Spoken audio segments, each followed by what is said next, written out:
আপনারা আমাকে এত ভালোবাসেন। আসলে আমি বিনিময়ে আপনাদের কোনো কিছু দিতে পারি না, কিন্তু আপনারা যে ভালোবাসা আজকে আপনারা আমাকে দিয়েছেন তার ঋণ আমি কখনো শোধ করতে পারবো না। এবং আমি অত্যন্ত অত্যন্ত অত্যন্ত হ্যাপি যে আপনারা শুধু আমাকে না, আপনারা ভক্তি জীবনে অনেক অনেক দূর আগে থেকে এগিয়ে গেছে। তাই আপনাদের কাছে আমার অনুরোধ, এই ভালোবাসাটা যেন শুধু আমার মধ্যে সীমাবদ্ধ না থাকে।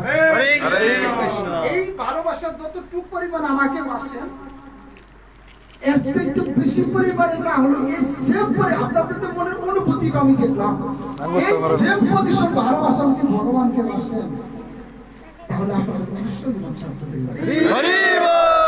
আপনাদের ভালোবাসার কাছে আমি একবারে কি বলবো, ধরাশায়ী যাকে বলা হয়। আপনাদের ভালোবাসার প্রতিদান দেওয়ার মতো আমার কোনো শক্তি নাই, শুধু এই অনুরোধ এবং এই আপনাদের কাছে থাকবে। আমি তো মানুষ, হয়তো আমি ভুলের ঊর্ধ্বে নই কখনো। আপনারা যে ভালোবাসা আমাকে বাসতেছেন, হয়তো আমার মাঝখানে আপনার মিষ্টিও আসতে পারে, কিন্তু সব কিছুর মাঝখান দিয়ে যে ভালোবাসাটা আপনারা আমাকে বাসেন, এর থেকে তো আমি বঞ্চিত না। আমি যেন আপনাদের যতদিন এখানে, আমি জানি না কতদিন থাকতে পারবো, বিদেশের বাইরে আমরা কখন চলে যাই জানি না, কিন্তু এই ভালোবাসাটা নিয়ে যেন আপনাদের কাছে আমি বিদায় নিতে পারি। আর আরেকটা কথা, আরেকটা এই স্থানীয় ভক্তবৃন্দের উদ্দেশ্যে আমাদের যে ভক্তবৃন্দ ডিভোটি, এদের কাছে আমি একটা কথা বলতে চাই যে দেখেন, আমি হয়তো এখানে কিছুদিন থাকবো, হয়তো না পরে চলে যাবো, কিন্তু আপনাদের কাছে একটা অনুরোধ থাকবে, আপনারা এই যে একটা বৃক্ষ, এই যে একটা বাগান তৈরি হয়েছে, বাগানটাকে যত্ন করে নেবেন। আমি ছোট্ট করে একটা কথা বলি, কেননা এই যে কেন বললাম, এই মন্দিরে আমি যখন আসি, সানিয়া যখন আসি, অনেক তার থেকে এখন অনেক পরিবর্তন হয়েছে। এবং যখন আমি ভাষটা আপনাদের সঙ্গ করি, তখন হয়তো আমি অনেক সমস্যার সম্মুখীন হয়েছি এবং অনেক অনেক কথা বলেছে আমাকে অন্য কেউ, কিন্তু আমি কোন হিসাবে আপনাদের সাথে এতটুকু সঙ্গ করি জানেন?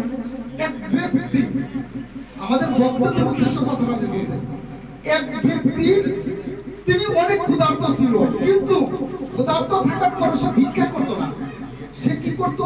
তার নিজের চেষ্টা করে কিছু করার চেষ্টা করতো। তখন তার সামনে ছিল একটা বিশাল রকমের পাহাড়। ওই ব্যক্তি কি করতে লাগলেন? সেই পাহাড়টাকে আস্তে আস্তে আস্তে আস্তে কুমাতে লাগলেন।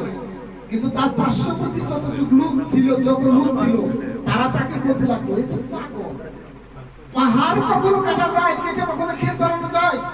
তার উদ্দেশ্য ছিল এই পাহাড় আমি কাটবো, কেটে সেইখানে ক্ষেত বানিয়ে সেখানে শস্য উৎপাদন করবো।